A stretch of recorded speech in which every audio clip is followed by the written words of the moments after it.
Por que tem tanta gente comum criando conteúdo? Eu tenho me feito muito essa pergunta. Por um lado, eu sei que a resposta pode parecer meio óbvia, porque hoje em dia tudo passa pela internet. Mas eu não tô falando de empresa, nem de gente vendendo curso, ou mentoria, ou uma fórmula milagrosa pra você ficar rico de uma maneira muito fácil. Eu acho que isso a gente já entendeu. Se você tem um negócio, você precisa existir na internet, isso não é mais um detalhe, é parte da estrutura. E dependendo da forma como você se posiciona, isso pode transformar completamente o seu negócio. Ok, isso eu entendo. Mas a minha dúvida não é exatamente sobre isso. A minha dúvida é: mas e as pessoas comuns? Gente que tá mostrando o que consome, o que lê, o que tá fazendo, o que pensa. É gente que não precisava tá aqui, mas mesmo assim tá. Por que tem gente que não necessariamente tá vendendo alguma coisa, mas sente uma vontade genuína de compartilhar o próprio olhar? E mais, por que tem tanta gente dizendo: ai, só começa a postar, aparece mais, fala sobre o que você gosta, mostra quem você é? E quase sempre isso vem com um tom meio misterioso de: confia, depois que você começar, você vai entender. E eu sempre achei isso muito curioso. Entender o que exatamente acontece depois. E eu acho que eu tô começando a entender. Não completamente, porque eu tô só no começo. É meu primeiro vídeo no YouTube e eu devo ter uns 3 vídeos no Reels. Mas alguma coisa começou a fazer sentido. Desde que eu inventei que eu ia me jogar na internet e começar a ter voz por aqui, eu passei a olhar pra tudo isso com muito mais carinho e respeito. Eu acho que é por aqui que a resposta começa. Criar conteúdo não é necessariamente aparecer só. Envolve você se tornar encontrável. Porque quando você posta alguma coisa, você transforma uma parte da sua subjetividade num sinal público. Algo que antes estava guardado num bloco de notas ou numa conversa com alguma amiga, agora existe fora de você. E quando isso vai pro mundo, alguém que talvez nunca cruzaria o seu caminho começa a reconhecer alguma coisa dela em você. Quando você publica, isso ganha corpo, isso ganha uma forma e também ganha uma interpretação. E isso não pertence mais só a você. E aí, essa parte me interessa muito. De fora, esse processo todo parece simples, né? Você grava, você edita, você posta. Eu trabalho com isso. Nos bastidores tem um tempinho. Então, eu sei que não é fácil. Eu sempre soube que era difícil. Mas eu achava que a parte difícil tava na decisão. Tipo assim, você decide se você quer se expor ou não. Aí você atravessa a inércia, coloca a câmera, pra gravar e começa, o que já é muito difícil. Só que quando eu decidi que eu ia experimentar isso aqui por minha conta e risco, eu percebi que a decisão já era muito mais difícil do que eu imaginava. Mas o depois, nada me preparou pro depois. Nada me preparou pra tudo que se expor na internet envolve. Gravar um vídeo é a parte mais fácil, mas lidar com o fato de que uma parte sua vai sair do seu campo de intenção e vai virar algo observável. Enquanto a ideia tá guardada, ela é perfeita, ela ainda é um potencial, ela ainda mora num lugar que ninguém pode criticar. Só que quando você publica, essa ideia não é mais só sua, ela passa a existir também na interpretação dos outros, e isso é completamente assustador. Você não controla quem vê, você não controla como as pessoas vão entender, você não controla que contexto aquilo vai chegar. Você não controla se alguém vai achar bonito ou corajoso ou completamente sem sentido. E aí entra a grande contradição desse assunto. A internet ampliou de uma forma absurda as possibilidades de pertencimento, mas ela também ampliou de uma forma absurda a possibilidade de julgamento. O mesmo gesto que permite que as pessoas certas te encontrem também permite que pessoas erradas te vejam. E é por isso que isso mexe muito com a gente. O desejo de pertencimento é muito antigo. A gente nasce buscando vínculo. A gente quer ser reconhecido, a gente quer ser acolhido, a gente quer ser incluído. Não necessariamente por multidões, mas por uma meia dúzia de pessoas certas. A nossa necessidade de formar e manter vínculos não é um capricho humano. É uma motivação fundamental. E isso faz muito sentido quando a gente olha pra internet. Antes, o pertencimento era muito condicionado ao lugar em que a gente estava. A nossa cidade, a nossa escola, a nossa família, o grupo social que você estava inserido. E se você não se encaixava muito bem ali, talvez você passasse anos achando que o problema era você. E a internet desconstruiu completamente esse sentimento. De repente, você pode encontrar pessoas pela sua afinidade de pensamento, pela sua afinidade de humor, por uma obsessão específica que vocês tenham em comum. Até por uma forma de enxergar o mundo que até então parecia que era só sua. Então não foi só o planeta que se globalizou, a nossa subjetividade também. A gente não pertence mais ao lugar onde a gente nasceu, ou o lugar em que a gente tá morando no momento. A gente pertence, na verdade, às ideias que a gente consome, às linguagens que a gente entende, aos símbolos que a gente decide carregar. Por isso as pessoas comuns cativam tanto quando criam conteúdo, porque essas pessoas não são instituições, elas aparecem mais como espelhos. A gente não tá acompanhando a pessoa porque ela sabe mais do que a gente tá acompanhando porque tem alguma coisa nela que ela consegue nomear que você não conseguia. E isso é muito poderoso. Criar conteúdo acaba não sendo produzir mídia, mas sim é você emitir um sinal, é você dizer: eu penso assim, eu gosto disso, tô tentando entender isso aqui, eu vejo o mundo desse jeito. E aí quando alguém do outro lado responde de alguma forma, mesmo que em silêncio, algum tipo de confirmação, você tem a sensação de que aquilo tem um eco, de que uma parte sua não tá sozinha no mundo. E aí eu acho que é por isso que o só posta, depois você entende, existe. Tem uma parte dessa experiência que não dá pra compreender completamente de fora. Você entende quando uma oportunidade surge não porque você pediu, mas porque alguém viu uma parte sua do seu mundo e pensou: faz sentido chamar essa pessoa, agora eu entendi quem ela é e ela é parecida comigo. E aí você começa a se enxergar melhor também. Você não tá só mostrando pros outros, você tá se revelando pra si mesma. Quando você começa a colocar as suas ideias no mundo, você começa a perceber padrões dos assuntos que estão voltando, as coisas que te empolgam, coisas que você tenta explicar de 1000 formas diferentes, porque no fundo você entende que aquilo é importante pra você. A gente pensa que tá construindo um perfil e na verdade, a gente tá construindo um tipo de linguagem. E linguagem é uma coisa muito séria. Aquilo que a gente não consegue nomear fica completamente solto dentro da gente. A gente precisa nomear as coisas. Fazendo terapia, a gente entende isso. E quando você transforma uma sensação num texto, um pensamento num vídeo, alguma coisa dentro da gente se organiza. Então, sim, óbvio, criar conteúdo pode te trazer oportunidade, trabalho, dinheiro. Mas tem uma outra coisa acontecendo que é mais silenciosa. Você começa a dar forma pra quem você é. Só que isso tudo tem um preço.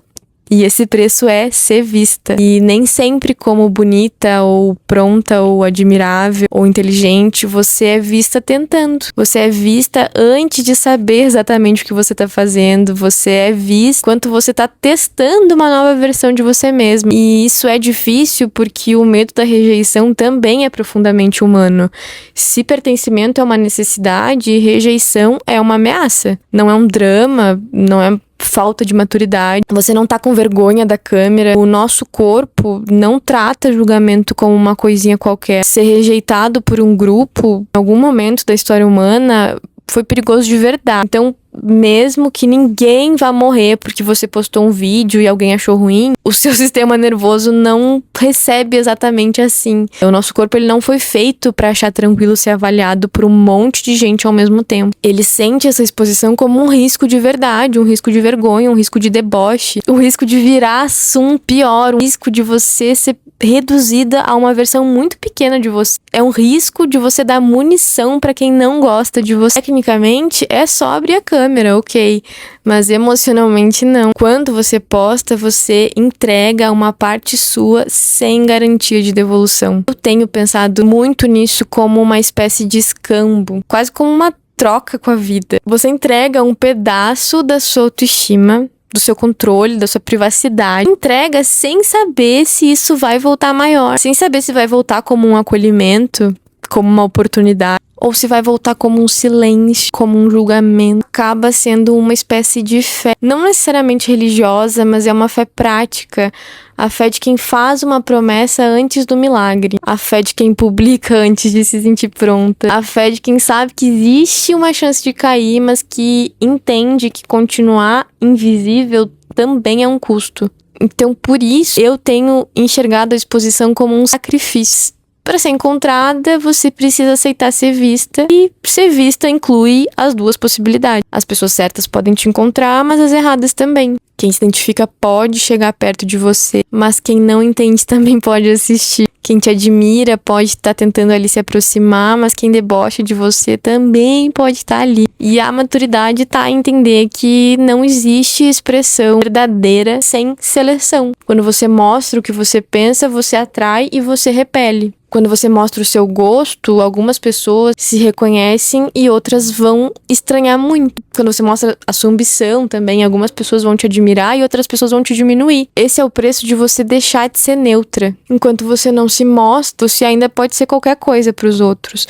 Só que quando você se expressa, você começa a ganhar uma forma. E toda forma tem um contorno. Esse contorno inclui e exclui. Ser encontrada pelas pessoas certas, talvez vai exigir você aceitar, talvez não, vai exigir você aceitar ser mal interpretada pelas pessoas. Isso é muito mais difícil do que parece. Então é por isso que criar conteúdo mexe tanto com o nosso senso de identidade, porque você não precisa só ter coragem de aparecer, você também tem que sustentar quem você é diante da possibilidade de não agradar. Não é só um medo de ser criticada, é um medo de você ser vista tentando, porque enquanto você estava planejando, você estava organizando, você está protegida pelo seu potencial. Você ainda é uma pessoa que um dia vai fazer alguma coisa incrível, só que quando você publica, você já não é mais essa pessoa. Você é a pessoa tentando, você é a pessoa fazendo. E quem faz pode errar, quem faz pode ser julgado. Quem faz, inclusive, pode descobrir que na verdade não era tão bom. Mas também só quem faz é quem pode melhorar. Claro que existe uma proteção muito confortável em permanecer no campo de preparação. Porque ninguém pode rir daquilo que você ainda não colocou no mundo. Ninguém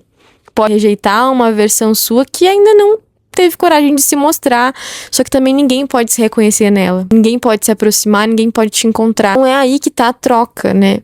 Ficar guardada te protege, só que também te isola. Se mostrar te expõe, só que também conecta. E aí é isso, criar conteúdo para uma pessoa comum é exatamente esse lugar contraditório. Eu não acho que seja obrigatório, eu não acho que todo mundo precise transformar a própria vida numa vitrine, eu não acho que toda pessoa precise construir uma presença online. Só que para quem sente esse chamado de criar, de compartilhar, provavelmente tem alguma coisa muito importante ali. Eu acho que isso é uma forma contemporânea de você procurar pertencimento sem depender apenas dos grupos em que a vida colocou perto de você. É uma forma de você testar a sua identidade, de você construir a sua própria linguagem, de você principalmente abrir possibilidades, permitir que a vida te devolva pessoas, te devolva oportunidades que talvez nunca chegariam perto de você se você continuasse escondida no seu mundinho. E eu acho que é por isso que as pessoas falam, começa a postar e depois você entende, porque você entende que criar vira um sinal, é um pequeno pedaço seu lançado no mundo. E de vez em quando o mundo vai te responder. Ele pode te responder com uma conversa, com uma oportunidade. Ela pode te responder com uma parte sua que volta um pouco mais forte, porque ela teve coragem de sair. Então, voltando para a pergunta inicial, por que tem tanta gente comum produzindo conteúdo? Eu acho que é porque a internet transformou a vida comum numa linguagem pública. Pertencimento sempre foi uma necessidade humana, só que agora os caminhos para encontrar se multiplicaram. Ser vista pode ser assustador, mas também pode ser profundamente organizador. Provavelmente ninguém tá querendo ser muito famoso. Eu acho que a grande maioria das pessoas só quer ser reconhecido por aquilo que é genuíno nela mesma. E aí tem algum lugar bonito entre esse medo da rejeição e o desejo de você pertencer, que é essa coisa que é criar, se expressar, dizer eu passei por aqui e eu vi as coisas desse jeito. Será que alguém viu também? Então agora eu entendo porque cada vez mais as pessoas têm sentido esse chamado. Eu não sei exatamente aonde isso vai me levar, mas eu tenho pensado muito naquela frase e é justo que muito custe o que muito vale. E eu acho que deve ser sobre isso, porque tem um custo emocional grande em se tornar visível, porque existe muito valor em ser encontrada. Não por todo mundo, não de qualquer jeito, mas pelas pessoas que conseguem reconhecer alguma coisa delas em você.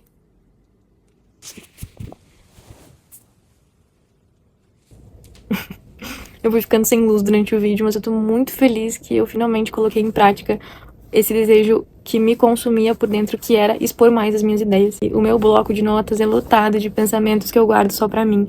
E eu queria muito produzir conteúdo pro YouTube. Eu amo passar horas do meu dia aqui. Era um grande desejo do meu coração começar a produzir o meu próprio. Eu não tenho grandes projetos e grandes estratégias. Eu só quero não ficar mais presa dentro da minha cabeça. É muito difícil, assim. Você tem que criar toda uma atmosfera, tem que colocar uma luz, tem que pegar um microfone, você tem que olhar pra câmera e eu não consigo, eu fico com muita vergonha. É isso, se alguém assistir, eu fico muito feliz. Se ninguém assistir, eu fico feliz do mesmo jeito, porque se expressar é bom demais, organiza as ideias na cabeça e você se organiza. Beijos!